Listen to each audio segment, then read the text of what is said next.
മഹാനായ സയ്യിദുനാ ഉമർ ഇബ്നുൽ ഖത്താബ് റളിയല്ലാഹു തആല അൻഹു ഒരിക്കൽ ഇങ്ങനെ കമ്പോളത്തിലൂടെ നടന്നു പോവുകയാണ്. എന്റെ പ്രിയപ്പെട്ടവരെ, കച്ചവടം നടക്കുന്ന കമ്പോളത്തിലൂടെ ഉമർ ഇബ്നുൽ ഖത്താബ് റളിയല്ലാഹു തആല അൻഹു ഒരിക്കൽ അവിടെ നിന്ന് നടന്നു പോകുമ്പോ പടച്ച റബ്ബേ, ഒരു മനുഷ്യനെ കാണുകയാണ്. ഉമർ ഇബ്നുൽ ഖത്താബ് റളിയല്ലാഹു തആല അൻഹു ഒരു മനുഷ്യനെ കാണുകയാ. ആ മനുഷ്യൻ അല്ലാഹുവിനോട് ദുആ ചെയ്യുകയാണ്. കമ്പോളത്തിൽ ഇരുന്നു കൊണ്ട് ആ മനുഷ്യൻ അല്ലാഹുവിനോട് ദുആ ചെയ്യുകയാ.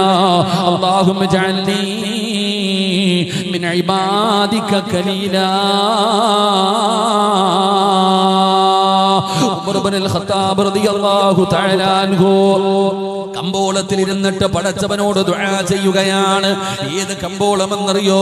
പടച്ചവനെ, ജനങ്ങൾ പണമുണ്ടാക്കാൻ വേണ്ടി കച്ചവടം നടത്തുന്ന ഏതെല്ലാം രീതിയിലൂടെ പടച്ചവനെ പണം സമ്പാദിക്കാൻ കഴിയുമോ, അത് ഹലാലാണോ ഹറാമാണോ, ഏതെല്ലാം വഴിയിലൂടെ സമ്പാദിക്കാൻ കഴിയുമോ ആ രീതിയിലൂടെ പടച്ചവനെ എന്തിനാ അല്ലാഹുവിനെ പോലും കച്ചവടമാക്കുകയാണ്. കള്ളസത്യം ചെയ്തുകൊണ്ട് കച്ചവടം നടത്തുന്ന പലരെയും കാണാം. ഇതുപോലെയുള്ള സ്ഥലത്തുകൂടെ ഉമർ തങ്ങൾ നടന്നു പോകുമ്പോ ഒരു മനുഷ്യൻ അവിടെ ഇരുന്നു കൊണ്ട് പടച്ചവനോട് ദുആ ചെയ്യുകയാ. അല്ലാഹുവേ, ആ കുറഞ്ഞ അടിമകളിൽ എന്നെ നീ പെടുത്തണേ അല്ലാ. എന്നെ കുറഞ്ഞ അടിമകളിൽ പെടുത്തണം തമ്പുരാന്. ആ ന്യൂനപക്ഷത്തിൽ എന്നെ പെടുത്തണം തമ്പുരാന്. സയ്യിദുനാ ഉമർ ഇബ്നുൽ ഖത്താബ് റളിയല്ലാഹു തആല അൻഹു അത്ഭുതപ്പെടുകയാണ്. ഈ മനുഷ്യൻ എന്താണ് ദുആ ചെയ്യുന്നത്? ഈ മനുഷ്യൻ എന്താണ് ദുആ ചെയ്യുന്നത്? അല്ലാഹുവേ, എന്നെ ആ കുറഞ്ഞ വിഭാഗത്തിൽ പെടുത്തണേ തമ്പുരാനെ. സയ്യിദുനാ ഉമർ ഇബ്നുൽ ഖത്താബ് റളിയല്ലാഹു തആല അൻഹു ആ മനുഷ്യന്റെ അടുത്ത് ചെന്നിട്ട് ചോദിക്കുന്നു, എന്താണ് നിങ്ങൾ ദുആ ചെയ്യുന്നത്? എന്താണ് നിങ്ങൾ ഇങ്ങനെ ഒരു ദുആ ചെയ്യുന്നത്? അതിന്റെ കാരണം എന്താണെന്ന് സയ്യിദുനാ ഉമർ ഇബ്നുൽ ഖത്താബ് റളിയല്ലാഹു തആല അൻഹുവിനോട് ചോദിക്കുമ്പോ ഉമർ തങ്ങൾ പറഞ്ഞു, അതാ ഉമർ തങ്ങളോട് ആ മനുഷ്യൻ പറഞ്ഞു കൊടുത്ത മറുപടി എന്തെന്നറിയോ? അല്ലാഹുവിന്റെ വിശുദ്ധമായ ഖുർആനിലെ ഒരായത്ത് അവിടെന്ന് പറഞ്ഞു കൊടുക്കുകയാ. അല്ലാഹുവിന്റെ വിശുദ്ധമായ ഖുർആനിൽ അല്ലാഹു സുബ്ഹാനഹു വ തആല പറഞ്ഞ ഒരായത്ത് അവിടെന്ന് പറഞ്ഞു കൊടുക്കുകയാ. വഖലീലും മിൻ ഇബാദിഹിശ് ശകൂർ. അല്ലാഹുവിനെ നന്ദി രേഖപ്പെടുത്തുന്നത് ഒരു കുറഞ്ഞ വിഭാഗമാണ്. കുറച്ചു പേര് മാത്രമേ അല്ലാഹുവിനെ നന്ദി രേഖപ്പെടുത്തൂ എന്ന് അല്ലാഹുവിന്റെ വിശുദ്ധമായ ഖുർആനിൽ അല്ലാഹു പറഞ്ഞിട്ടുണ്ട്. ആ കുറഞ്ഞവരിലാണ് എനിക്ക് പെടേണ്ടത്. അല്ലാഹുവിനെ നന്ദി രേഖപ്പെടുത്തുന്ന, അല്ലാഹു ചെയ്തു തന്ന നിഅമത്തുകൾക്ക് നന്ദി രേഖപ്പെടുത്തുന്ന ആ കുറഞ്ഞ വിഭാഗത്തിൽ എന്നെ നീ പെടുത്തണേ അല്ലാ എന്നാ മനുഷ്യൻ അവിടെ ഇരുന്നു കൊണ്ട് ദുആ ചെയ്യുമ്പോ ഉമർ ഇബ്നുൽ ഖത്താബ് റളിയല്ലാഹു തആല അൻഹുവിന്റെ കണ്ടടങ്ങൾ നിറയുകയാണ്. പടച്ച റബ്ബേ, ഉമർ തങ്ങളും ദുആ ചെയ്യുകയാ. ഉമർ റളിയല്ലാഹു തആല അൻഹു അവിടെ നിന്ന് ദുആ ചെയ്യുകയാ. അല്ലാഹുവേ, അല്ലാഹുമ്മ ജഅൽനി മിനൽ ഖലീൽ. അല്ലാഹുവേ, എന്നെയും ആ കുറഞ്ഞ വിഭാഗത്തിൽ പെടുത്തണേ തമ്പുരാന്.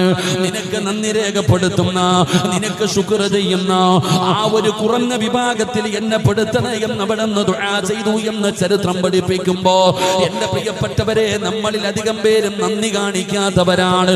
അല്ലാഹു ചെയ്തു തരുന്ന അനുഗ്രഹങ്ങൾ മുഴുവനും രണ്ട് കൈയിൽ നീട്ടി സ്വീകരിക്കുന്നവരാ. പക്ഷേ തിരിച്ച് അല്ലാഹുവിനോട് നന്ദി രേഖപ്പെടുത്താൻ നമുക്ക് മടിയാടോ? നമ്മൾ പലതും മറന്നു പോവുകയാണ്. നമ്മൾ പലതും കാണാത്തവരെ പോലെ നടക്കുകയാണ്.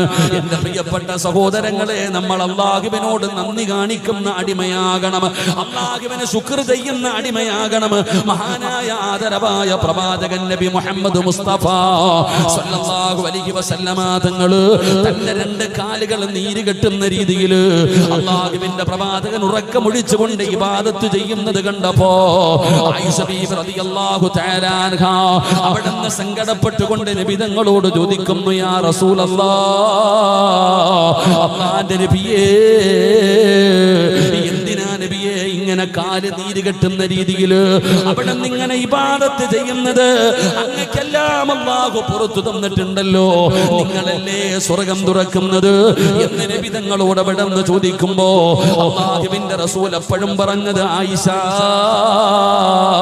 അല്ലാഹുവിന് നന്ദിയുള്ള ഒരടിമയാകണ്ടേ ആയിഷ, അല്ലാഹുവിനോട് നന്ദി കാണിക്കുന്ന ഒരടിമയാകണ്ടേ. എന്റെ പ്രിയപ്പെട്ടവരെ, നമ്മളും അല്ലാഹുവിനോട് നന്ദിയുള്ള ഒരടിമയാകണം, നന്ദി കാണിക്കുന്നവരാകണം. സഹോദര, നമ്മളൊന്ന് ചിന്തിച്ചു നോക്ക്. തൊട്ടാൽ 7 വെള്ളത്തിൽ കഴുകണമെന്ന് ഫിഖിന്റെ പണ്ഡിതന്മാര് പറഞ്ഞു തരുന്ന ആ നായ എന്ന് പറയുന്ന മൃഗമുണ്ടല്ലോ, അതിന് പോലും പടച്ചവനെ നിനക്കൊരു പരിചയവുമില്ല. ആ കാണുന്ന നാൽക്കാലിക്ക് പോലും നീ അല്പം ഭക്ഷണം കൊടുത്താൽ, അല്പം വെള്ളം കൊടുത്താൽ, അതുപോലും നിന്നെ എവിടെ വെച്ച് കണ്ടാലും നന്ദി കാണിക്കുമോ സഹോദര. പക്ഷേ അത് ആ മനസ്സ് പോലും നമ്മളിൽ പലർക്കും ഇല്ലാതെ പോകുന്നു. അതുകൊണ്ട് ഞാൻ പറയുന്നത്, എന്റെ പ്രിയപ്പെട്ട സഹോദരങ്ങള്, അല്ലാഹുവിനെ നന്ദി രേഖപ്പെടുത്തുന്ന അടിമകളാകണം. അല്ലാഹുവിനെ നന്ദി കാണിക്കുന്ന ചില അടിമകളെ കുറിച്ച് അല്ലാഹുവിന്റെ പരിശുദ്ധമായ ഖുർആനിൽ അല്ലാഹു പറഞ്ഞു തരുന്നുണ്ട്. അല്ലാഹുവിനെ നന്ദി രേഖപ്പെടുത്തുന്ന ചില അടിമകളെ കുറിച്ച് അല്ലാഹു തന്നെ പരിചയപ്പെടുത്തുകയാ. ആരെ കുറിച്ചാ അല്ലാഹുവിനെ നന്ദി കാണിക്കുന്ന ഒരടിമയെ പരിചയപ്പെടുത്തുന്നത്? പടച്ചവനെ, അല്ലാഹുവിന്റെ വിശുദ്ധമായ ഖുർആൻ മഹാനായ ശൈഖുൽ അംബിയാ നൂഹ് നബി അലൈഹിസ്സലാം, നൂഹ് നബിയുടെ ചരിത്രം കാണാ സഹോദരാ. അല്ലാഹുവേ 980 വർഷക്കാലം ദഅവത്ത് നടത്തിയ നൂഹ് നബി അലൈഹിസ്സലാമിന്റെ ചരിത്രം പറയുമ്പോ അല്ലാഹു നൂഹ് നബിയെ കുറിച്ച് പറഞ്ഞത് എന്തെന്നറിയുമോ? ദുർരിയത മൻ ഹമൽനാ മഅ നൂഹ് ഇന്നഹു കാന അബ്ദൻ ശകൂറാ. നൂഹ് നബി അലൈഹിസ്സലാം അല്ലാഹുവിനെ നന്ദി കാണിക്കുന്ന ഒരടിമയാണെന്ന് അല്ലാഹു തന്നെ പരിചയപ്പെടുത്തുകയാ. എന്തുകൊണ്ടാണ് അല്ലാഹു നൂഹ് നബിയെ കുറിച്ച് പറയാനുള്ള കാരണം എന്താ? നൂഹ് നബിയുടെ ചരിത്രം എടുത്ത് വായിച്ചു നോക്ക്. പടച്ചവനെ, അല്ലാഹുവിനെ വല്ലാതെ നന്ദി കാണിക്കുന്ന അടിമയാണ് നൂഹ് നബി അലൈഹിസ്സലാം. പടച്ചവനെ, നൂഹ് നബിയുടെ പ്രത്യേകത എന്തെന്നറിയുമോ? കാല നൂഹ് അലൈഹിസ്സലാം ഇദാ ലബിസ സൗബൻ. അതാ നൂഹ് നബിയുടെ ചരിത്രം എടുത്ത് വായിച്ചു നോക്ക്. നൂഹ് നബി അലൈഹിസ്സലാം ഒരു വസ്ത്രം ധരിച്ചാൽ, ഒരു വസ്ത്രം ധരിക്കുന്നതിന് വേണ്ടി നൂഹ് നബി അലൈഹിസ്സലാം എടുത്തു കഴിഞ്ഞ അവിടെന്ന് പറയും അൽഹംദുലില്ലാ. അവിടെ അൽഹംദുലില്ലാ പറയുമായിരുന്നു. ഒരു ഭക്ഷണം കഴിക്കാനെടുത്താൽ, അല്പം വെള്ളം കുടിക്കാനെടുത്താൽ, പടച്ചവനെ എന്തു ചെയ്താലും നൂഹ് നബി പറയും അൽഹംദുലില്ലാ, അൽഹംദുലില്ലാ. അല്ലാഹുവിന് ചെയ്യുന്ന ഒരു ശുക്റാണോ, അല്ലാഹുവിന് ഇഷ്ടപ്പെട്ട ഒരു വാചകമാണ് അൽഹംദുലില്ലാ. നമ്മളിൽ പലർക്കും അതിന്റെ മഹത്വം അറിയില്ല, അതിന്റെ പ്രതിഫലം എന്താണെന്ന് നമുക്കറിയില്ല. ജീവിതത്തിൽ ദുഃഖമാകട്ടെ സന്തോഷമാകട്ടെ, അല്ലാഹു സുബ്ഹാനഹു വ തആല എന്ത് തന്നാലും അല്ലാഹു തരുന്നതല്ലേ. നിന്നെയും പടച്ച റബ്ബ് തന്നതാണ് ദുഃഖവും സന്തോഷവും. വൽ ഖദരി ഖൈരിഹി വ ശർരിഹി മിനല്ലാഹി തആല. ഇത് രണ്ടും തരുന്നത് അല്ലാഹുവാണല്ലോ. അതുകൊണ്ട് പടച്ചവനെ അൽഹംദുലില്ലാ പറയാൻ കഴിയണം സഹോദരാ. അത് എന്തുമാകട്ടെ, എന്റെ പ്രിയപ്പെട്ടവരെ, ഗൗസുൽ ആലമിനെ കുറിച്ച് പറയുന്ന മാസമായിരുന്നല്ലോ. മഹാനായ മുഹയ്യിദ്ദീൻ ശൈഖിന്റെ ചരിത്രം എടുത്ത് വായിച്ചു നോക്ക്. പടച്ചവനെ, മഹാനവറുകളുടെ മുമ്പിൽ ഒരാൾ വന്നിട്ട് പറഞ്ഞു, തങ്ങളെ, അങ്ങയുടെ കഥാ ചരക്കുമായി വന്ന കപ്പൽ മുങ്ങിപ്പോയി തങ്ങള്. മഹാനായ ഗൗസുൽ ആലമിനോട് പറയുമ്പോ അവിടെ പറഞ്ഞത് അൽഹംദുലില്ലാ. ലക്ഷങ്ങൾ നഷ്ടപ്പെട്ടു പോയപ്പോ, ലക്ഷങ്ങൾ നഷ്ടപ്പെട്ടു പോയപ്പോ സങ്കടമില്ല, നിലവിളിയില്ല, ഒന്നുമില്ല. മഹാനവറുകൾ പറഞ്ഞു അൽഹംദുലില്ലാ. പോയ പറഞ്ഞ മനുഷ്യന് പോലും അത്ഭുതം തോന്നിയടോ, പോയി പറഞ്ഞ മനുഷ്യന് പോലും അത്ഭുതം തോന്നുകയാണ്. പിന്നീട് കുറെ കഴിഞ്ഞു ഒരാൾ ഓടിച്ചെന്നിട്ട് പറഞ്ഞു, തങ്ങളെ, നിങ്ങളുടെ ചരക്ക് കപ്പലല്ല, നിങ്ങളുടെ ചരക്ക് കപ്പലല്ല, മറ്റൊരാളുടെ ചരക്ക് കപ്പലാണ് മുങ്ങിപ്പോയത്. നിങ്ങളുടെ കപ്പലിനൊന്നും സംഭവിച്ചില്ല എന്ന് പറയുമ്പോഴും ഗൗസുൽ ആലം പറഞ്ഞത് അൽഹംദുലില്ലാ. ഒരു സന്തോഷവും ഇല്ലടോ, ഒരു മാറ്റവും മാറ്റവുമില്ലടോ. ആദ്യം അൽഹംദുലില്ലാ പറയുമ്പോൾ ഉള്ള അതേ അവസ്ഥ തന്നെയാണ്. പടച്ചവനെ അങ്ങയുടേതല്ല വേറെ ആളുടേതാണെന്ന് പറഞ്ഞപ്പോഴും പ്രത്യേകമായിട്ടൊരു മാറ്റമൊന്നുമില്ല. ഇതാണ് സഹോദര നമുക്ക് വേണ്ട ഒരു സ്വഭാവം. ഇതാണ് ദുഃഖമാകട്ടെ സന്തോഷമാകട്ടെ. എന്തിനാ ശൈഖുന അത്തിപ്പറ്റ ഉസ്താദിന്റെ ചരിത്രം എടുത്ത് വായിച്ചു നോക്ക്. പടച്ചവനെ ഉസ്താദ് ഉൾപ്പെടെ വാഴ പറയുന്നത് ഞാൻ കേട്ടിട്ടുണ്ട്. പടച്ചവനെ ഉസ്താദിന് അല്ലാഹു ഒരു പരീക്ഷണം കൊടുത്തു. ക്യാൻസർ എന്ന് പറയുന്ന ഒരു വലിയ രോഗമാണ് അല്ലാഹു കൊടുത്തത്. പടച്ചവനെ രോഗമാണെന്ന് ഡോക്ടർ പറയുമ്പോ സാധാരണ എല്ലാവരും വല്ലാതെ ഭയപ്പെടുന്ന സമയമാ, വല്ലാതെ പേടിക്കുന്ന സമയമാ, സങ്കടപ്പെട്ടു പോകുന്ന സമയമാ. എന്നാ ശൈഖുനാരുടെ അടുക്കൽ വന്നിട്ട് രോഗം ഇതാണെന്ന് പറയുമ്പോ ഉസ്താദ് പറഞ്ഞ മറുപടി അൽഹംദുലില്ലാ. ഇതാണോ അല്ലാഹു തരുന്ന നിഅമത്ത്? അത് എന്തുമാകട്ടെ അല്ലാഹുവിനെ ശുക്ർ ചെയ്യുന്ന ഒരു മനസ്സാണ് നമുക്ക് വേണ്ടത്. എന്നാ നമ്മളിൽ പലരും അൽഹംദുലില്ലാ പറയാൻ പോലും മടിയുള്ളവരാ. നമ്മളിൽ അധികം പേരും അൽഹംദുലില്ലാ പറയാൻ പോലും മടിയാ. നമുക്ക് അല്ലാഹു ഈമാൻ നൽകുമാറാകട്ടെ. എന്റെ പ്രിയപ്പെട്ട സഹോദരങ്ങളെ, നമ്മൾ അൽഹംദുലില്ലാ പറയാൻ പഠിക്കണം. എന്ത് വന്നാലും അത് ഉസ്താദന്മാർക്കും അറബികൾക്കും മാത്രമുള്ളതല്ല, നിനക്കും ഉള്ളതാ. ആരെന്തി വെച്ചാലും നീ അൽഹംദുലില്ലാ പറ. ലാഭം മാത്രമേ ഉള്ള, നഷ്ടമൊന്നുമില്ല. അതുകൊണ്ട് എന്റെ പ്രിയപ്പെട്ടവരെ അൽഹംദുലില്ലാ പറയണം. അത് എന്തുമാണെങ്കിലും. മഹാനായ ഉർവത്ത് ബിൻ സുബൈർ റളിയല്ലാഹു തആല അൻഹുവിന്റെ ചരിത്രം എടുത്ത് വായിച്ചു നോക്ക്. ഉർവ റളിയല്ലാഹു തആല അൻഹുവിന്റെ ചരിത്രം എടുത്ത് വായിക്കടോ. അല്ലാഹു എന്ത് പരീക്ഷണം തന്നാലും അൽഹംദുലില്ലാ പറയാൻ പഠിക്കണം. ഉർവ റളിയല്ലാഹു തആല അൻഹുവിന്റെ കാലിലെ ഒരു വിരൽ പഴുക്കുകയാണ്. വല്ലാത്ത വേദനയായി വൈദ്യന്മാരെ കൊണ്ട് കാണിച്ചപ്പോ അവര് പറഞ്ഞു, തങ്ങളെ വിരൽ മുറിച്ചു മാറ്റണം. ഉർവ റളിയല്ലാഹു തആല അൻഹുവിനോട് പറഞ്ഞു, വിരൽ മുറിച്ചു മാറ്റണം. മഹാനവറുകളെ സമ്മതിച്ചില്ല. പടച്ചവനെ ദിവസങ്ങൾ കഴിഞ്ഞു പഴുക്കാൻ തുടങ്ങി. ആ പഴുപ്പ് മുകളിലേക്ക് വ്യാപിച്ചു തുടങ്ങി.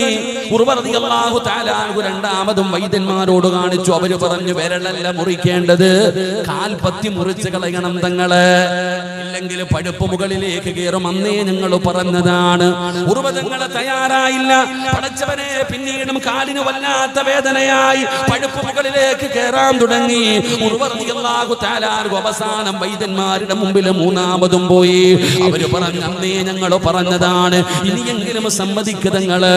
അവസാനം അവിടെ നിന്ന് കാല് മുറിക്കാൻ സമ്മതിച്ചു.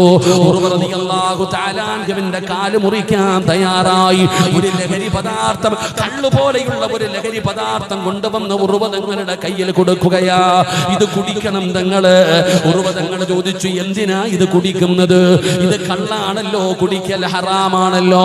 അവര് പറഞ്ഞു, തങ്ങളെ കുടിച്ച വേദന അറിയാതിരിക്കാനാണ്. ഇത് കുടിച്ചു കഴിഞ്ഞ കാല് മുറിക്കുന്ന സമയത്ത് വേദനയ്ക്ക് അല്പം കുറവുണ്ടാകും, അറിയാതിരിക്കാനാ. അതുകൊണ്ട് ഉർവ തങ്ങളോട് പറയുമ്പോ ഉർവ തങ്ങൾ പറഞ്ഞു, കള്ള് കുടിച്ചിട്ട് എന്റെ കാല് മുറിക്കേണ്ട കാര്യമില്ല. നിങ്ങൾക്ക് എന്റെ കാല് മുറിച്ചാ പോരെ, നിങ്ങൾക്ക് എന്റെ കാല് മുറിച്ചാ പോരെ. ഉർവ റളിയല്ലാഹു തആല അൻഹു പറഞ്ഞു, ഞാൻ നിസ്കരിക്കുന്നതിന് വേണ്ടി കൈകെട്ടാ, ഞാൻ നമസ്കാരത്തിലേക്ക് പ്രവേശിച്ചു കഴിഞ്ഞാ നിങ്ങളെ കൊണ്ട് കഴിയുമെങ്കിൽ നിങ്ങൾ എന്റെ കാല് മുറിച്ചു മാറ്റിക്കോ. മഹാനായ ഉർവ റളിയല്ലാഹു തആല അൻഹു അങ്ങനെ വുളുവെടുത്തു നിസ്കരിച്ചു. അല്ലാഹുവിന്റെ മുമ്പിൽ കൈകെട്ടി അവിടെ നമസ്കാരത്തിലേക്ക് കടന്നു. ഫാത്തിഹ ഓതി സൂറത്തുൽ മുസമ്മിലാണ് പാരായണം ചെയ്തതെന്ന് ചരിത്രം പറയുകയാ. യാ അയ്യുഹൽ മുസമ്മിൽ ഖുമിൽ ലൈല ഇല്ലാ ഖലീലാ നിസ്ഫഹു അബിൻഖുസ് മിൻഹു ഖലീലാ. ഉർവതങ്ങൾ നിസ്കാരത്തിലേക്ക് പ്രവേശിച്ചെന്ന് മനസ്സിലായപ്പോ വൈദ്യന്മാരെ കടന്നു വന്നു. മഹാനായ ഉർവ റളിയല്ലാഹു തആല അൻഹു ജീവനോടെ നിൽക്കുമ്പോ ഒരു അനശേഷിയുമില്ല, ഒരു മരവിപ്പിക്കലുമില്ല. നിസ്കരിച്ചു കൊണ്ടിരുന്ന ഉർവ റളിയല്ലാഹു തആല അൻഹുവിന്റെ ഒരു കാലങ്ങ് വെട്ടിമുറിക്കുകയാ. സഹോദര, സിനിമാ കഥയല്ല പറയുന്നത്. ആർക്ക് വേണമെങ്കിലും ഉർവ തങ്ങളുടെ ചരിത്രമെടുത്ത് വായിച്ചു നോക്കാം. അവിടെ നമസ്കരിച്ചു കൊണ്ടിരുന്ന ഉർവ റളിയല്ലാഹു തആല അൻഹുവിന്റെ കാലങ്ങ് മുറിച്ചു മാറ്റുകയാ. അറിഞ്ഞില്ല പെങ്ങള്, അറിഞ്ഞില്ലടാ ചെറുപ്പക്കാരാ. പടച്ചവനെ നിസ്കരിച്ചു കൊണ്ടിരിക്കുകയാണ്, ഒരു കാല് മുറിച്ചു മാറ്റിയ ദുർബധങ്ങൾ അറിഞ്ഞില്ല. നിസ്കാരം തുടർന്നു കൊണ്ടിരിക്കുകയാ. പടച്ചവനെ പൈപ്പിൽ നിന്ന് വെള്ളം പൊട്ടി ഒഴുകുന്നത് പോലെ രക്തമൊഴുകാൻ തുടങ്ങി. ദുർബധങ്ങളുടെ കാലിൽ രക്തം നിൽക്കുന്നില്ല. വൈദ്യന്മാരെന്ത് ചെയ്തെന്നറിയുമോ? സൈത്തണ്ണ തിളപ്പിക്കുകയാണ്. തിളപ്പിച്ച സൈത്തണ്ണ മുക്കി കഴിഞ്ഞാൽ ബ്ലഡ് ഒഴുകുന്നത് നിൽക്കുമടോ? അവരതാണ് ചെയ്തിരുന്നത്. നിസ്കരിച്ചു കൊണ്ടിരുന്ന ഉർവ റളിയല്ലാഹു തആല അൻഹുവിന്റെ കാലിലേക്ക് സൈത്തണ്ണ തിളപ്പിച്ച എണ്ണ കൊണ്ടുവന്നിട്ട് ആ മുറിച്ച കാലിലേക്ക് ആ എണ്ണയങ്ങ് മുക്കുമ്പോ ഉർവ റളിയല്ലാഹു തആല അൻഹു അറിയുന്നില്ല. കാരണം എന്തെന്നറിയോ? ആ സമയത്ത് ഉർവതങ്ങൾ ഓതുന്ന ആയത്തേതാ? ഇന്നലദൈനാ അൻകാലം വജഹീമാ. അല്ലാഹുവിന്റെ ഭയാനകമായ നരകത്തെ കൊണ്ടുവരുന്ന രംഗം. ഇന്നലദൈനാ അൻകാലം വജഹീമാ. അല്ലാഹുവിന്റെ ഭയാനകമായ 3000 കൊല്ലം കത്തിച്ച നരകമുണ്ടല്ലോ, ആ നരകത്തെ കുറിച്ച് പറയുന്ന ആയത്താ ഉർവതങ്ങൾ ഓതുന്നത്. തിളച്ച എണ്ണ മുക്കിയിട്ടറിഞ്ഞില്ല പെങ്ങള്. അവസാനം ബോധം കെട്ട് താഴെ വീണോ? ഉർവതങ്ങളെ ബോധം കെട്ട് താഴെ വീണോ? ഉർവ റളിയല്ലാഹു തആല അൻഹുവിനെ അവസാനം വൈദ്യന്മാരും മരുന്നൊക്കെ വെച്ച് കെട്ടി. പടച്ചവനെ ടെൻഷനായടോ വൈദ്യന്മാർക്ക്. അല്ലാഹുവേ, ബോധം വരുമ്പോ എങ്ങനെയാ കാല് മുറിച്ചു മാറ്റി എന്ന് പറയുന്നത്? തങ്ങൾക്ക് സങ്കടമാകുമല്ലോ, തങ്ങൾക്ക് വിഷമമാകുമല്ലോ എന്ന് കരുതിയിട്ട് ബോധം വരുന്നതും കാത്തു വൈദ്യന്മാര് നിൽക്കുമ്പോ ഒരു കുടുംബക്കാരൻ ഓടി വരികയാ. ഒരു കുടുംബക്കാരൻ ഓടി വരികയാ. പടച്ചവനെ, എന്തിനാണ് ഓടി വരുന്നത്? ഉർവതങ്ങളെവിടെ? ഉർവതങ്ങളെവിടെ? എന്താണ് സംഭവമെന്ന് ചോദിക്കുമ്പോ അവിടെന്ന് പറയുന്ന ഉർവതങ്ങളുടെ ഏറ്റവും ചെറിയ മകനുണ്ടല്ലോ, അതാ ഒട്ടകത്തിന്റെ ചവിട്ടുകൊണ്ട് മരണപ്പെട്ടു പോയി. സുബ്ഹാനല്ലാഹ്. കാല് മുറിച്ച് കിടക്കുന്ന മനുഷ്യന്റെ ഏറ്റവും ചെറിയ മകൻ മരിച്ച വാർത്തയുമായിട്ടാണ് ആള് കുടുംബക്കാരൻ വന്നത്. രണ്ടാമത്തെ സങ്കടമായടോ. അങ്ങനെ അവസാനം ഉർവ റളിയല്ലാഹു തആല അൻഹുവിനെ ബോധം തിരിച്ചു വന്നു. വൈദ്യന്മാര് പറഞ്ഞു, തങ്ങള് അവിടത്തെ കാല് നിസ്കരിക്കുമ്പോ മുറിച്ചു മാറ്റി തങ്ങള്. ഇന്നാ ലില്ലാഹി അൽഹംദുലില്ലാഹ്. ഉർവതങ്ങളുടെ മറുപടിയാണ് ഇന്നാ ലില്ലാഹി വ ഇന്നാ ഇലൈഹി റാജിഊൻ. അൽഹംദുലില്ലാഹ്. വൈദ്യന്മാർ അത്ഭുതപ്പെടുകയാണ്. പടച്ചവനെ, കുടുംബക്കാരൻ വന്നു പറഞ്ഞു, തങ്ങള് ഏറ്റവും ചെറിയ മകനും മരണപ്പെട്ടു തങ്ങള്.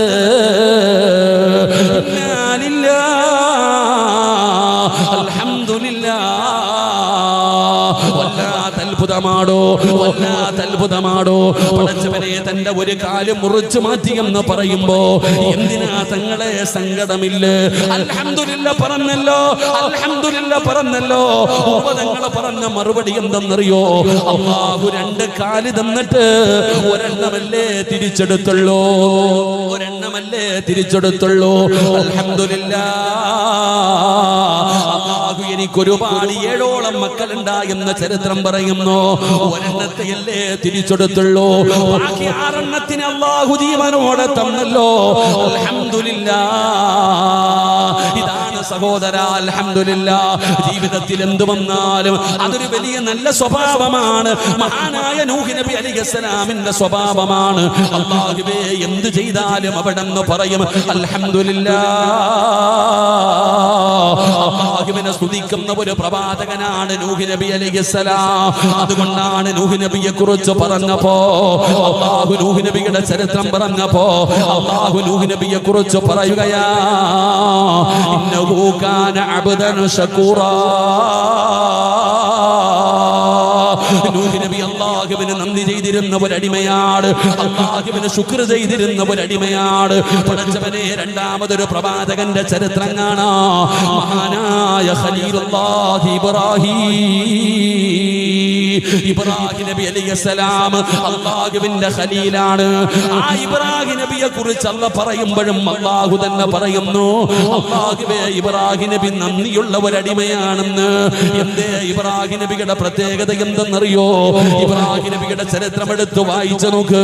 പടച്ചവനെ ഇബ്രാഹിം നബിക്ക് ഒറ്റയ്ക്കിരുന്ന് ഭക്ഷണം കഴിക്കുന്നത് ഇഷ്ടമല്ല.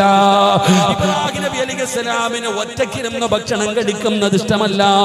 എപ്പോഴും ആരെങ്കിലും കൂടെ വേണം സഹോദരാ. ഒരു പാവപ്പെട്ടവനെങ്കിലും കൂടെ ഇല്ലാതെ ഇബ്രാഹിം നബി ഭക്ഷണം കഴിക്കാറില്ല. പടച്ചവനെ ഒരിക്കൽ ഇബ്രാഹിം നബി അലൈഹിസ്സലാം ഭക്ഷണം എടുത്തു വെച്ചു. പക്ഷേ കൂടെ കഴിക്കാൻ ആളെ കിട്ടിയില്ല. ഇബ്രാഹിം നബി തിരഞ്ഞു നടക്കുകയാണ്. അന്ന് വൈകുന്നേരം വരെ ഇബ്രാഹിം നബി തിരഞ്ഞു നടന്നു. പടച്ചവനെ ആരെയും കിട്ടാതെ വന്നപ്പോ ഇബ്രാഹിം നബി ഇരുന്ന് കരയുകയാ. കൂടെ ഇരുന്ന് ഭക്ഷണം കഴിക്കാൻ ഒരാളെ കിട്ടാതെ വന്നപ്പോ ഇബ്രാഹിം നബി അലൈഹിസ്സലാം അവിടെ നിന്ന് കരയുകയാണ്. പടച്ചവനെ അതാ അല്ലാഹുവേ മലക്കുകൾ ഇറങ്ങി വരികയാണ്. മനുഷ്യന്റെ രൂപത്തിലും മലക്കുകൾ കടന്നു വന്നു. ഇബ്രാഹിം നബി അലൈഹിസ്സലാം അവരെ ഭക്ഷണം കഴിക്കാൻ വിളിച്ചു. അവര് പറയുന്നു, നബിയേ ഞങ്ങൾക്ക് കുഷ്ഠരോഗമാണ്, നബിയേ ഞങ്ങളുടെ കൂടെ ഇരിക്കരുത്, ഞങ്ങൾക്ക് കുഷ്ഠരോഗമാണ്. ഇബ്രാഹിം നബി പറയുന്നു, അൽഹംദുലില്ലാ നിങ്ങൾ എന്തായാലും എന്റെ കൂടെ വരണം, നിങ്ങൾ എന്തായാലും എന്റെ കൂടെ വരണം. കാരണം അല്ലാഹു നിങ്ങൾക്ക് ഇഷ്ടപ്പെട്ടത് കൊണ്ടാണ് ഇത്രയും വലിയ ഒരു പരീക്ഷണം അല്ലാഹു നിങ്ങൾക്ക് നൽകിയത്. ഇബ്രാഹിം നബി പറഞ്ഞ മറുപടി, അല്ലാഹുവിന് നിങ്ങളെ വല്ലാത്ത ഇഷ്ടമായത് കൊണ്ടാ അല്ലാഹു നിങ്ങൾക്ക് ഇങ്ങനെ ഒരു പരീക്ഷണം തന്നത്. വഅദ കേൾക്കാമെന്നവര് വെറുപ്പുള്ളത് കൊണ്ടല്ല ക്യാൻസർ തന്നത്. അല്ലാഹു നിന്നോട് ദേഷ്യമുള്ളത് കൊണ്ടല്ല നിനക്ക് മക്കളെ തരാത്തത്. അല്ലാഹുവിന് ഇഷ്ടപ്പെട്ട പടച്ചവന് പരീക്ഷണം തരുമടോ. ഇന്ന അശദ്ദന്നാസി ബലാഗാ അൽ അംബിയാ. അല്ലാഹു ലോകത്തെ ഏറ്റവും കൂടുതൽ പരീക്ഷണം കൊടുത്തത് കള്ളുകുടിയനോ വ്യഭിചാരിക്കോ പലിശ തിന്നുന്നവനോ അല്ല. അല്ലാഹുവിന്റെ പ്രവാചകന്മാർക്ക് അല്ലാഹു ഏറ്റവും കൂടുതൽ പരീക്ഷണം കൊടുത്തത്. ആ പരീക്ഷണത്തിൽ ഏറ്റവും കൂടുതൽ അല്ലാഹു പരീക്ഷിച്ചത് മഹാനായ ആദരവായ പ്രവാചകൻ നബി മുഹമ്മദ് മുസ്തഫ സല്ലല്ലാഹു അലൈഹി വസല്ലമ തങ്ങളെ ആയിരുന്നെന്ന ചരിത്രം പറയുമ്പോ സഹോദര ഇബ്രാഹിം നബി പഠിച്ചവര് ഇബ്രാഹിം നബിയുടെ ഒരു പ്രത്യേകത ഏതാണ്? ഒറ്റയ്ക്കിരുന്ന് ഭക്ഷണം കഴിക്കൂല, ഒറ്റയ്ക്കിരുന്ന് ഭക്ഷണം കഴിക്കൂല. പഠിച്ചവനെ ആരെങ്കിലും ഇല്ലാതെ കഴിക്കാൻ തയ്യാറാകില്ല. അതുകൊണ്ടാണ് അല്ലാഹു ഇബ്രാഹിം നബിയെ ഖലീൽ എന്ന് വിളിച്ചത്. ഇബ്രാഹിം നബിയെ കുറിച്ച് അല്ലാഹു പറഞ്ഞത് നന്ദിയുള്ള ഒരടിമയാണെന്ന് അല്ലാഹു പരിചയപ്പെടുത്തിയത്. പഠിച്ചവനെ മഹാനായ ശൈഖുനാ അത്തിപ്പറ്റ ഉസ്താദ് അല്ലാഹുവേ അവിടുത്തെ സ്വഭാവവും അങ്ങനാടോ. കാണാൻ വരുന്നവർ ഒറ്റയ്ക്കിരുന്ന് ഭക്ഷണം കഴിക്കാറില്ല. ഉസ്താദിന്റെ സ്വഭാവം അങ്ങനെ ഒറ്റയ്ക്കിരുന്ന് കഴിക്കില്ല. എനിക്ക് ഓർമ്മയുണ്ട്, ഒരിക്കൽ സുബഹിന്റെ സമയത്ത് ഞാൻ എന്റെ മരണപ്പെട്ടു പോയ ജ്യേഷ്ഠന് ഞാനും കൂടെ ഉസ്താദിനെ കാണാൻ വന്നു. അന്ന് സുബഹി നിസ്കാരം കഴിഞ്ഞിട്ട് എനിക്ക് ഓർമ്മയുണ്ട്, വെള്ളം അപ്പം കണ്ടാണെന്ന് തോന്നുന്നു, പത്തിരി അപ്പലം കണ്ട ഉസ്താദ്. അങ്ങനെ ഉസ്താദിന്റെ ഒരു വലിയ സ്വഭാവം, ഒരുമിച്ചൊരു പാത്രം അൽഹംദുലില്ലാഹ് എല്ലാവരെയും വിളിച്ചിരുത്തിയിട്ട് കൊടുക്കുന്ന ഒരു സ്വഭാവം. അല്ലാഹു നമുക്ക് ഈമാൻ നൽകി അനുഗ്രഹിക്കുമാറാകട്ടെ. ഇബ്രാഹിം നബി അലൈഹിസ്സലാമിന്റെ സ്വഭാവം അങ്ങനെ കിട്ടിയില്ലെങ്കിൽ തെരഞ്ഞെടുക്കും. ഒരിക്കൽ ഇബ്രാഹിം നബി അലൈഹിസ്സലാമിന്റെ ചരിത്രം എടുത്ത് വായിച്ചു നോക്ക്. ഒരിക്കൽ ഭക്ഷണം കൊടുക്കാൻ വേണ്ടി ഇങ്ങനെ ആളെ തെരഞ്ഞെടുന്നപ്പോൾ ഒരു ചങ്ങാതി കിട്ടി. ഓനെ വിളിച്ചുകൊണ്ടുവന്ന് ഭക്ഷണം കൊടുത്തു. ഓനെ വിളിച്ചുകൊണ്ടുവന്ന് ഇബ്രാഹിം നബി അലൈഹിസ്സലാം വിളിച്ചുകൊണ്ടുവന്ന് ഭക്ഷണം കൊടുത്തു. ഭക്ഷണത്തിന്റെ മുമ്പിൽ കൊണ്ടുവച്ചു. ഭക്ഷണം കഴിക്കാൻ എടുത്തു കൊടുത്തു. പക്ഷേ ഈ മനുഷ്യൻ ഭക്ഷണം കഴിക്കാൻ തുടങ്ങും. ഭക്ഷണം കഴിക്കുന്ന സമയത്ത് ഈ മനുഷ്യൻ ബിസ്മി പറഞ്ഞില്ല. അദ്ദേഹം ബിസ്മി പറഞ്ഞില്ല. ബിസ്മി പറയാതെ ഭക്ഷണം കഴിക്കുന്നത് കണ്ടപ്പോ ഇബ്രാഹിം നബി അലൈഹിസ്സലാം ചോദിച്ചു, നിങ്ങൾ എന്തേ ബിസ്മി പറയാത്തെ? നിങ്ങളുടെ പേരെന്തേ? അവസാനം സംസാരിച്ചപ്പോഴാണ് അറിയുന്നത് ആ മനുഷ്യൻ അല്ലാഹുവിൽ വിശ്വസിക്കാത്ത ഒരാളാണ്, അമുസ്ലിമായ ഒരാളാണ്, അല്ലാഹുവിനെ കൊണ്ട് വിശ്വസിക്കാത്ത ഒരു മനുഷ്യനാണ്. ഇബ്രാഹിം നബിക്ക് വല്ലാത്ത ദേഷ്യം വന്നു. ആ മനുഷ്യനെ ഭക്ഷണം കൊടുക്കാതെ അവിടെ നിന്ന് ഇറക്കി വിടുകയാണ്. ഇബ്രാഹിം നബി അവിടെ നിന്ന് പറഞ്ഞു വിട്ടടോ. ആ മനുഷ്യന് സങ്കടത്തോടെ വീട്ടിൽ നിന്ന് ഇറങ്ങി കഴിയുമ്പോ അതാ പടച്ചവൻ പറയുന്നു, ഇബ്രാഹിം നബിയേ ആ മനുഷ്യൻ ഇത്രയും കാലം ആരാ ഭക്ഷണം കൊടുത്തത്? ആരാണ് ഇത്രയും കാലം ഇബ്രാഹിം നബിക്ക് ഭക്ഷണം കൊടുത്തത്? അല്ലാഹുവേ നീയാണ് പടച്ചവന്, അല്ലാഹുവേ നീയാണ് പടച്ചവന്. അല്ലാഹു പറയുന്നു, ഇബ്രാഹിമേ അവൻ എന്നെ കൊണ്ട് വിശ്വസിക്കാത്തവനാണ്, എന്നെ അംഗീകരിക്കാത്തവനാണ്. അവൻ അംഗീകരിക്കാത്തവനായിട്ടും ഞാൻ അവൻ ഇന്ന് വരെ ഒരു ദിവസം പോലും പട്ടിണിക്കിട്ടിട്ടില്ല. ആ മനുഷ്യൻ എല്ലാ ദിവസവും ഭക്ഷണം കൊടുക്കുന്നത് ഞാനാ. നിനക്ക് ഒരു നേരം പറ്റിയില്ലല്ലോ. സുബ്ഹാനല്ലാഹ്. ഇബ്രാഹിം നബി അലൈഹിസ്സലാം ഇറങ്ങി ഓടുകയാണ്. ആ ഭക്ഷണത്തിന്റെ മുമ്പിൽ നിന്ന് എഴുന്നേറ്റ് വിട്ട ആ മനുഷ്യനെ തേടിയിട്ട് ഇബ്രാഹിം നബി ഇറങ്ങി ഓടുകയാ. ഇബ്രാഹിം നബിയെ കാണുമ്പോ ആ മനുഷ്യനും പേടിച്ച് ഓടാൻ തുടങ്ങി. ഇബ്രാഹിം നബി പുറകെ ഓടി. അവസാനം ഓടി ഓടി ആ മനുഷ്യന്റെ കയ്യിൽ പിടിച്ചു. എന്നിട്ട് ഇബ്രാഹിം നബി പറയുന്നു, എന്റെ വീട്ടിലേക്ക് ഭക്ഷണം കഴിക്കാൻ വരണം. ആ മനുഷ്യൻ പറഞ്ഞു, ഞാൻ വരൂല, എന്നെ കളിയാക്കി ഇറക്കി വിട്ടതല്ലേ, എന്നെ വേദനിപ്പിച്ച് ഇറക്കി വിട്ടതല്ലേ, അതുകൊണ്ട് ഞാൻ വരൂല. ഇബ്രാഹിം നബി പറഞ്ഞു, നിങ്ങൾ വന്നേ പറ്റൂ. ഇബ്രാഹിം നബിയുടെ മുഖം പാടുന്നുണ്ടോ, കണ്ണുകൾ കരഞ്ഞതിന്റെ അടയാളം കാണാം. അവസാനം ആ മനുഷ്യൻ ചോദിച്ചു, എന്തു പറ്റി പെട്ടെന്ന് പെരുമാറ്റം വരാറ്? ഇബ്രാഹിം നബി പറഞ്ഞു, നിങ്ങൾക്ക് ഭക്ഷണം തരാതെ ഇറക്കി വിട്ടപ്പോ അല്ലാഹു എന്നോട് വല്ലാതെ ദേഷ്യപ്പെട്ടിരിക്കുകയാണ്. അല്ലാഹു എന്നോട് വിശ്വാസിയല്ലാത്ത നിങ്ങൾക്ക് ഇത്രയും കാലം ഭക്ഷണം കൊടുത്തത് അല്ലാഹുവാണല്ലോ, ഒരു നേരം എനിക്ക് കൊടുക്കാൻ പറ്റിയില്ലല്ലോ. അല്ലാഹു എന്നെ വഴക്കു പറഞ്ഞെന്ന് പറയുമ്പോ ആ മനുഷ്യൻ ചോദിച്ച ചോദ്യം എന്തെന്നറിയോ? ഈ വിശ്വാസിയല്ലാത്ത എന്റെ കാര്യത്തിൽ നിങ്ങളുടെ ദൈവം പറഞ്ഞോ? എന്റെ കാര്യത്തിൽ ദൈവം ഇടപെട്ടോ? ഇബ്രാഹിം നബി പറഞ്ഞു, ഇടപെട്ടെന്ന്. എന്റെ പ്രിയപ്പെട്ട സഹോദരാ, അവസാനം അല്ലാഹുവിന്റെ ദീനിലേക്ക് ആ മനുഷ്യന് കടന്നു വന്നു. ഇതുപോലെ പറയാൻ ഒരുപാട് ചരിത്രം ശൈഖുനായിക്കുമുണ്ടോ. അതുകൊണ്ട് എന്റെ സഹോദരാ, ഇബ്രാഹിം നബി അലൈഹിസ്സലാം അല്ലാഹുവിന് നന്ദി രേഖപ്പെടുത്തുന്ന ഒരടിമയാണെന്ന് അല്ലാഹുവിന്റെ വിശുദ്ധമായ ഖുർആനിൽ അല്ലാഹു പരിചയപ്പെടുത്തുമ്പോ എന്റെ പ്രിയപ്പെട്ടവരെ, മൂന്നാമത് അല്ലാഹു ഒരു കുടുംബത്തെ കുറിച്ച് പറയുകയാ. മഹാനായ ദാവൂദ് നബി അലൈഹിസ്സലാം, ദാവൂദ് നബിയുടെ കുടുംബത്തെ കുറിച്ച് അല്ലാഹു പറയുകയാണ്. പടച്ചവനെ നന്ദിയുള്ള അടിമകളാണെന്ന്. ദാവൂദ് നബി അലൈഹിസ്സലാമിന്റെ ചരിത്രം എടുത്ത് വായിച്ചു നോക്ക്. പടച്ചവനെ ദാവൂദ് നബിയുടെ കുടുംബത്തെ കുറിച്ച് പറയാറുള്ള കാരണം എന്തെന്നറിയോ? ദാവൂദ് നബി ഓരോരുത്തർക്കും ഇബാദത്ത് ചെയ്യാനുള്ള സമയം അവിടെ നിന്ന് ക്രമീകരിച്ചു കൊടുത്തിരിക്കുകയാണ്. ഭാര്യയുടെ സമയം കൊടുത്തു, ആമക്കൾക്ക് സമയം കൊടുത്തു, പെൺമക്കൾക്ക് സമയം കൊടുത്തു, തനിക്ക് ഇബാദത്ത് ചെയ്യാൻ സമയമെടുത്തു. ഓരോരുത്തർക്കും പടച്ചവനെ വിഹിതം വെച്ച് കൊടുത്തിരിക്കുകയാണ്.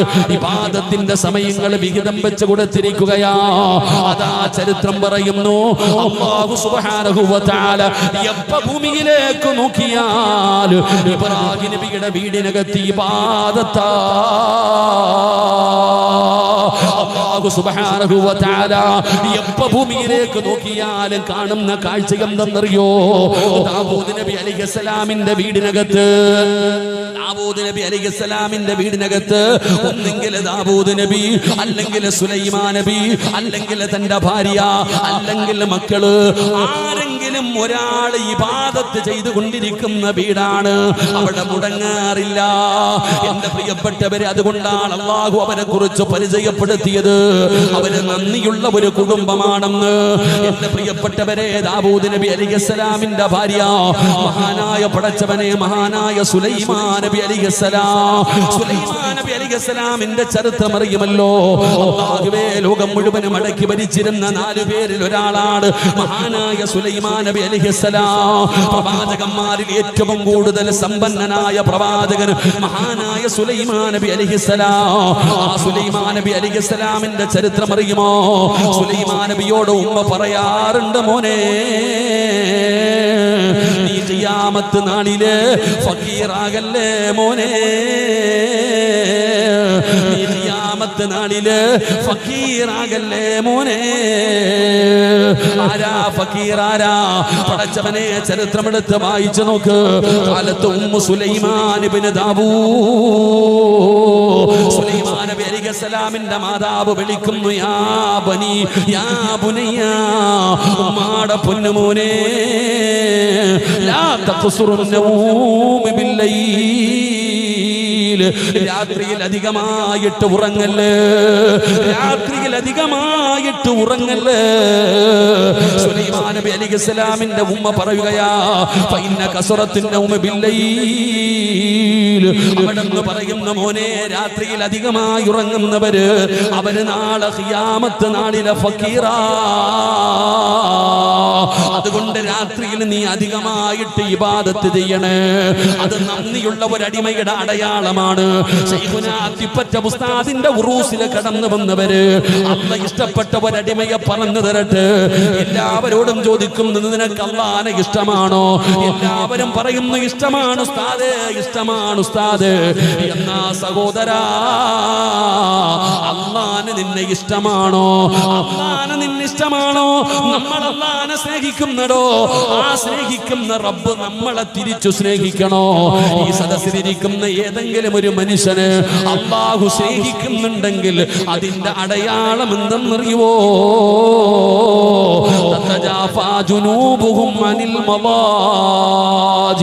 ഈ അത്തിപ്പറ്റക്കാര് മുഴുവനും പാതിരാത്രി കിടന്നുറങ്ങുമ്പോ എല്ലാവരും തന്റെ വിരിപ്പിനകത്ത് തന്റെ പ്രിയപ്പെട്ടവരുടെ ചാരത്ത് പുതപ്പിനകത്ത് കിടന്നു സുഖിച്ചുറങ്ങുമ്പോ ആ പാതിരാത്രിയിൽ എഴുന്നേറ്റ് 2 റക്അത്ത് നമസ്കരിക്കുന്ന ഒരു നല്ല സ്വഭാവമുണ്ടോ? അവന് അല്ലാഹു ഇഷ്ടപ്പെട്ടതിന്റെ അടയാളമാ. ഇരിക്കുന്ന നിങ്ങളിൽ ആരെങ്കിലും തഹജ്ജുദ് നിസ്കരിക്കുന്നവരാണോ? സഹോദരാ, അല്ലാഹു നിന്നെ സ്നേഹിക്കുന്നുണ്ട്, അല്ലാഹു നിന്നെ ഇഷ്ടപ്പെടുന്നുണ്ട്. അല്ലാഹു ഇഷ്ടപ്പെടുന്നതിന്റെ അടയാളമാണ് പാതിരാത്രിയിൽ എഴുന്നേറ്റ് നിസ്കരിക്കുക എന്ന് പറയുന്നത്. അതുകൊണ്ട് എന്റെ പ്രിയപ്പെട്ട സഹോദരാ, രാവാകട്ടെ പകലാകട്ടെ അല്ലാഹു ചെയ്തു തന്ന നിഅമത്തുകളെ കുറിച്ച് മറക്കല്ലേ. നീ അല്ലാഹുവിനെ നന്ദി രേഖപ്പെടുത്ത്. ലൈൻ ശകർതും ലഅസീദന്നകും, അല്ലാഹു പറയുകയാണ്, നിനക്ക് ഞാൻ വാരിക്കോരി തരാ.